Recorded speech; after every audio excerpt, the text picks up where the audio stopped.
नमस्कार दोस्तों, स्वागत है आपका आज के मुख्य समाचार में, जिसमें सबसे पहली और बड़ी खबर में आपको बताएंगे कि पीएम मोदी की वजह से रुकता है देश का विकास। वन नेशन वन इलेक्शन के विरोध में उतरी कांग्रेस पार्टी और लगाया ये बड़ा आरोप। खबर में आगे जिक्र होगा कि हेमंत शर्मा ने 2 बैड एलिमेंट को दी गिरफ्तार करने की धमकी। कांग्रेस बोली यात्रा से परेशान है मुख्यमंत्री हेमंत बिस्व शर्मा। इसी के साथ तीसरी खबर में जिक्र होगा कि लोकसभा चुनाव से पहले मध्य प्रदेश में कांग्रेस का बड़ा एक्शन, पार्टी को धोखा देने वाले 79 नेताओं को कर दिया बाहर। खबर में आगे जिक्र होगा कि भाजपा आपको जंगलों तक सीमित रखना चाहती है। माजुली में आदिवासियों से बोले राहुल गांधी और बीजेपी पर किया जमकर हमला। और खबर में आगे जिक्र होगा कि प्रधानमंत्री मोदी महाराष्ट्र और यूपी का दौरा इसलिए बार बार कर रहे हैं क्योंकि वहां पर लोकसभा की सीटें ज्यादा हैं। संजय राउत ने पीएम मोदी के दौरे पर साधा निशाना। दोस्तों, इसी प्रकार की तमाम बड़ी खबरें आपके लिए लेकर आए हैं, लेकिन उससे पहले लोकसभा चुनाव का माहौल सेट है और ऐसे में अगर आप भी चाहते हैं कि चुनाव की पल पल की अपडेट्स हम आप तक पहुंचाएं और इसी के साथ आपको भी ऐसा लगता है कि इंडिया गठबंधन इस बार भाजपा को धूल चटा देगी, तो वीडियो को लाइक करके समर्थन दर्ज कराइए और चैनल को सब्सक्राइब करके बेल आइकन जरूर दबाइएगा। रुक करते हैं सबसे पहली और बड़ी खबर की तरफ। पीएम मोदी की वजह से रुकता है विकास, वन नेशन वन इलेक्शन के विरोध में उतरी कांग्रेस पार्टी। जी हां दोस्तों, देश में लोकसभा और विधानसभाओं के चुनाव को एक साथ कराने की कवायद को धार देने में सरकार तो जुटी हुई है। पूर्व राष्ट्रपति रामनाथ कोविंद की अध्यक्षता में गठित उच्च स्तरीय कमेटी राजनीतिक दलों से इस मामले पर उनके विचार मांग रही है और इसी बीच कांग्रेस पार्टी ने वन नेशन वन इलेक्शन का पुरजोर विरोध करते हुए इसे लोकतंत्र और संविधान के खिलाफ बता दिया है। कांग्रेस अध्यक्ष और राज्यसभा में विपक्ष नेता मल्लिकार्जुन खड़गे ने हाई लेवल कमेटी के सेक्रेटरी को पत्र लिखकर इसे ना लागू करने की वजह गिनवा दी है। मल्लिकार्जुन खड़गे ने कहा है कि इस उच्च स्तरीय समिति में सभी प्रदेशों के प्रतिनिधियों और विपक्षी दलों को पर्याप्त जगह नहीं दी गई है, इसीलिए यह समिति निष्पक्ष नहीं की जा सकती। उन्होंने कहा कि ऐसा लगता है सरकार वन नेशन वन इलेक्शन लागू करने का मन पहले ही बना चुकी है, समिति के जरिए बस एक औपचारिकता निभाई जा रही है। मल्लिकार्जुन खड़गे ने अपने पत्र में कहा कि राष्ट्रपति रहने के दौरान रामनाथ कोविंद ने एक संयुक्त सत्र के दौरान कहा था कि अलग अलग चुनाव कार्य कराने से विकास कार्य बाधित होते हैं, लेकिन विकास कार्य इस वजह से बाधित नहीं हो रहे बल्कि प्रधानमंत्री जी की वजह से बाधित हो रहे हैं। प्रधानमंत्री गवर्नेंस से ज्यादा इलेक्शनरिंग में लगे रहते हैं।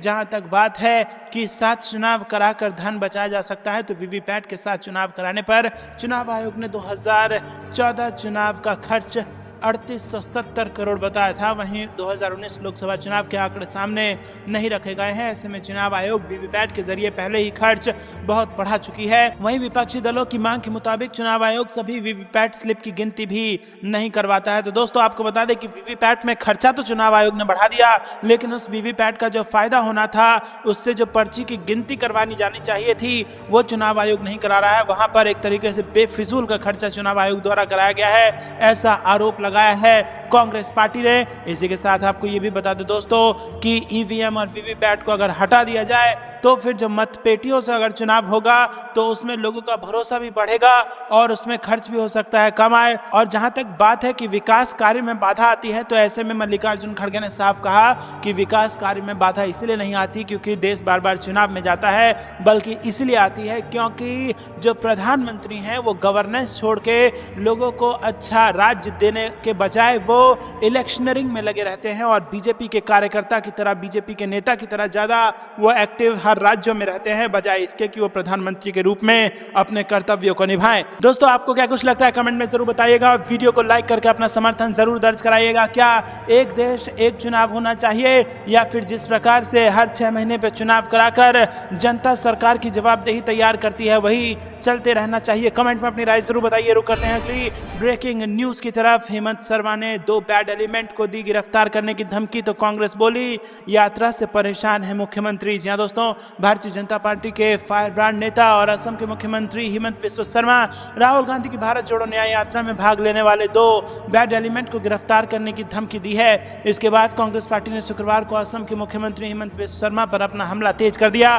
कांग्रेस महासचिव जयराम रमेश ने कहा कि मुख्यमंत्री पूर्वोत्तर राज्य में पिछले 2 दिनों में पार्टी के जनसंपर्क कार्यक्रम को मिली जबरदस्त प्रतिक्रिया से परेशान हैं। जी हाँ दोस्तों, भाजपा का ये कहना है कि जिस प्रकार से भारत जोड़ो यात्रा प्रथम सक्सेसफुल हुई थी, उसी प्रकार से भारत जोड़ो न्याय यात्रा, जो कि भारत जोड़ो यात्रा 2.0 है, वो भी सफल हो रही है। और यही कारण है कि असम में जिस प्रकार से अपार जन समर्थन राहुल गांधी और उनके यात्रा को मिल रहा है, उससे असम के मुख्यमंत्री डर गए हैं। उन्होंने कहा कि असम के सीएम गाली दे सकते हैं और बदनाम कर सकते हैं, वो धमकी दे सकते हैं, डरा भी सकते हैं, लेकिन हम डरते नहीं हैं। वो स्पष्ट रूप से भारत जोड़ो न्याय यात्रा के व्यापक प्रभाव से परेशान है। इसे पटरी से उतारने के उनके निरंतर प्रयासों के बावजूद असम में अगले 6 दिनों तक जारी रहेगी। दोस्तों, आपको क्या कुछ लगता है कि वाकई में राहुल गांधी की जो चमत्कारी नेतृत्व सामने आ रही है, जिस प्रकार से वो जनता के बीच में उतरकर जनता का दर्द समझ रहे हैं और जन आशीर्वाद उनको मिल रहा है, उससे डरकर असम के मुख्यमंत्री हेमंत बिस्वा शर्मा ने इस प्रकार का बयान दिया है, या फिर यूं कहिए कि जो आरोप कांग्रेस लगा रही है, इस प्रकार की धमकी दी है? कमेंट में अपनी राय जरूर बताइए। और दोस्तों, आपका लाइक बहुत कीमती है, नहीं किया अभी तक तो जरूर कीजिएगा। रुक करते हैं अगली ब्रेकिंग न्यूज की तरफ। लोकसभा चुनाव से पहले मध्य प्रदेश में कांग्रेस का बड़ा एक्शन, पार्टी को धोखा देने वाले 79 नेताओं को कर दिया बाहर। जी हां दोस्तों, विधानसभा चुनाव में कांग्रेस को हार मिली और हार के बाद हुए मंथन में प्रत्याशियों ने भीतरघात के आरोप लगाए थे और साथ ही धोखा देने वाले नेताओं पर कार्रवाई की मांग की थी। पार्टी की हर मीटिंग में ऐसे लोगों पर कार्रवाई की मांग उठ रही थी। वैसे लोगों को चिन्हित कर प्रदेश कांग्रेस कार्यालय में शुक्रवार को अनुशासन समिति की मीटिंग हुई है और मीटिंग के दौरान ऐसे लोगों पर कार्रवाई का फैसला लिया गया है। अनुशासन समिति की मीटिंग कांग्रेस के कई बड़े नेता उसमें मौजूद थे और इसके साथ ही कुछ नेताओं को कारण बताओ नोटिस जारी किया गया है।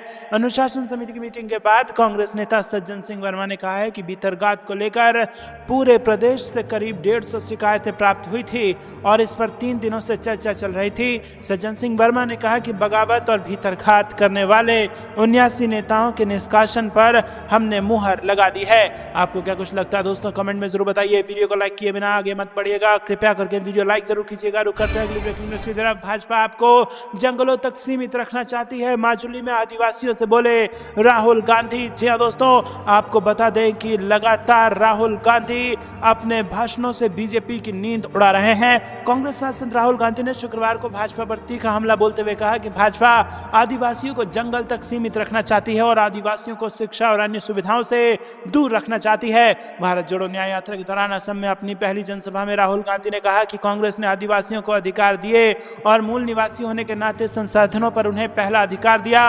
राहुल गांधी ने अपने संबोधन में कहा कि हम आपको आदिवासी कहते हैं, इसका मतलब है कि मूल निवासी, भाजपा आपको वनवासी कहती है, मतलब जो लोग जंगलों में रहते हैं। कांग्रेस नेता ने राज्य की भाजपा सरकार पर आरोप लगाते हुए कहा कि भाजपा आदिवासियों को वनों तक ही सीमित करना चाहती है और उनके बच्चों को स्कूल तथा विश्वविद्यालय जाकर शिक्षा ग्रहण करने, अंग्रेजी सीखने एवं कारोबार करने के अवसरों से वंचित करना चाहती है। राहुल गांधी ने असम के द्वीपीय जिले माजुली में आदिवासियों को संबोधित करते हुए कहा कि हम चाहते हैं कि जो आपका है वो आपको लौटा दिया जाए, आपका जल, भूमि, वन आपका ही रहना चाहिए।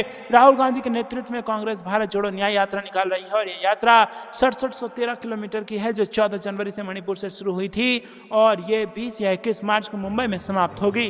रुक करते हैं अगली ब्रेकिंग न्यूज की तरफ। प्रधानमंत्री नरेंद्र मोदी महाराष्ट्र और यूपी का दौरा इसीलिए बार बार कर रहे हैं क्योंकि वहां पर लोकसभा की सीटें ज्यादा हैं। संजय राउत ने पीएम मोदी के दौरे पर साधा निशाना। जी हां दोस्तों, शिवसेना नेता संजय राउत ने प्रधानमंत्री नरेंद्र मोदी द्वारा 13 महीनों के भीतर की गई महाराष्ट्र की यात्राओं पर सवाल उठाते हुए कहा है कि पीएम मोदी बार बार इसलिए आ रहे हैं क्योंकि आम चुनाव नजदीक आ रहे हैं। समाचार एजेंसी के अनुसार राज्यसभा सांसद संजय राउत ने कहा कि पीएम मोदी बार बार महाराष्ट्र आ रहे हैं। ऐसा नहीं है कि वो महाराष्ट्र से प्यार करते हैं या वो उत्तर प्रदेश इसीलिए नहीं जा रहे हैं क्योंकि उन्हें यूपी से प्यार है। दरअसल उत्तर प्रदेश में लोकसभा सीटें अधिक हैं और उसके बाद महाराष्ट्र लोकसभा की सीटें के लिहाज से दूसरे नंबर पर है। इसके साथ राउत ने हिंसा प्रभावित पूर्वोत्तर राज्य मणिपुर का दौरा नहीं करने के लिए प्रधानमंत्री मोदी की तीखी आलोचना की। संजय राउत ने दावा किया कि पीएम मोदी ने 13 महीनों में 8 से अधिक बार महाराष्ट्र का दौरा किया। उन्होंने कहा कि महाराष्ट्र 2024 के लोकसभा चुनावों में महत्वपूर्ण भूमिका निभाएगा। यहाँ की एकनाथ शिंदे सरकार पूरी तरह से फेल है। यहाँ के लोग भाजपा को वोट नहीं दे सकते हैं। वो 13 महीने में 8 से 10 बार यहाँ आए। इस बीच प्रधानमंत्री नरेंद्र मोदी ने शुक्रवार को महाराष्ट्र के सोलापुर में विकास परियोजनाओं और पहलों का उद्घाटन किया।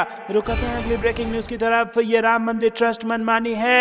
2 साल पहले भी महंत धर्मदास ने उठाया था सवाल और आज दे डाली चेतावनी। जी हाँ दोस्तों, संतों की नाराजगी भाजपा से बढ़ती हुई नजर आ रही है। रामलला के नाम पर मुकदमा दायर करने के बाद अब निर्वाणी यानी अखाड़ा के महंत धर्मदास का बयान आ रहा है। उन्होंने ऐलान किया है कि राम जन्मभूमि मुकदमे का फैसला जिस 70 साल से चली आ रही रामलला नाम की मूर्ति के हक में आया है, उसी मूर्ति की स्थापना गर्भगृह में होगी। इसके अलावा किसी मूर्ति की स्थापना गर्भगृह में नहीं हो सकती। हालांकि इससे 2 साल पहले भी उन्होंने आरोप लगाया था। महंत धर्मदास से ट्रस्ट को लेकर सवाल किया गया था तो उन्होंने कहा था कि राजनीतिक वर्ग से अभी भी झेल रहे हैं और पहले भी झेल रहे थे। अभी यह है कि ट्रस्ट बनाया है, ये राजनीति बना है। ट्रस्ट में वैष्णव को नहीं रखकर अपने लोगों को रखकर पैसा वसूली करने लगे और अपना ही अधिकार जमाने लगे। 100% में 80% राजनीति हुई है। ट्रस्ट को सामाजिक परंपरा के बारे में मालूम नहीं है, जिसका राम जन्मभूमि से कोई लेना देना नहीं है, उन लोगों को ट्रस्ट में बैठा दिया गया है। तो दोस्तों, भले ही पूरी देश की जनता झूम रही हो और राम में पूरा देश का माहौल हो गया है, लेकिन जिन्होंने 70 साल से इस पूरे मामले में जिन्होंने जंग लड़ी है, लड़ाई लड़ी है, उनका कहना है कि वो पहले की सरकारों से भी लड़ते थे और आज भी वही स्थिति है। और जो ट्रस्ट बना है उसका कोई लेना देना नहीं है, सामाजिक परंपरा उनको मालूम ही नहीं है और 100% में से 80% राजनीति हुई है। आपको क्या कुछ लगता है दोस्तों? कमेंट में जरूर बताइए। क्या आप भी महंत धर्मदास की इस बात का समर्थन करते हैं कि जिस मूर्ति के लिए यह लड़ाई लड़ी गई वही मूर्ति स्थापित की जाएगी गर्भगृह में? तो वीडियो को लाइक करके समर्थन जरूर दर्ज कराइएगा और ज्यादा लोगों तक ये वीडियो शेयर कीजिए दोस्तों, ताकि असलियत सबको पता चल सके। रुक करते हैं अगली ब्रेकिंग न्यूज की तरफ। कृपा से एमपी के सीएम बने हैं मोहन यादव। कांग्रेस एमएलए अजीत शर्मा बोले जात पात की राजनीति मत कीजिए, ये बिहार है, मध्य प्रदेश नहीं। जी हाँ दोस्तों,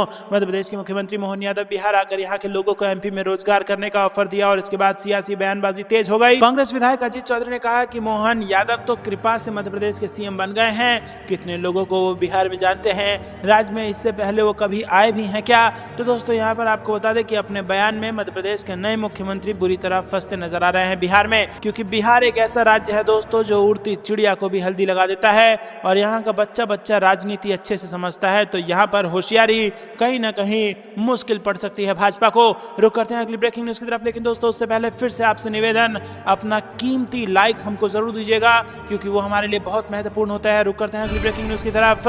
पीएम आवास योजना को लेकर बीजेपी सांसद ने पूछा घर मिला है, किसी ने पैसे तो नहीं लिए? तो लाभार्थी ने मुंह पर कहा हाँ पैसे लिए हैं, 30,000 रुपए ले लिए। जी हाँ दोस्तों, आपको बता दें कि भ्रष्टाचार का बोलबाला चरम पर है और अब यह स्थिति आ गई है कि उत्तर प्रदेश के बदायूं में बीजेपी नेता के लिए एक हास्यास्पद या फिर मोए इवेंट आ गया। एक महिला ने मंच पर दावा किया कि उसे गुरुवार को पीएम आवास योजना के तहत एक घर के लिए 30,000 रुपए की रिश्वत देनी पड़ी। घटना का वीडियो सोशल मीडिया पर वायरल हो रहा है और वीडियो में देखा जा सकता है कि महिला भारी भीड़ के सामने माइक पर दावा कर रही है कि उसे 30,000 रुपए की रिश्वत देनी पड़ी है।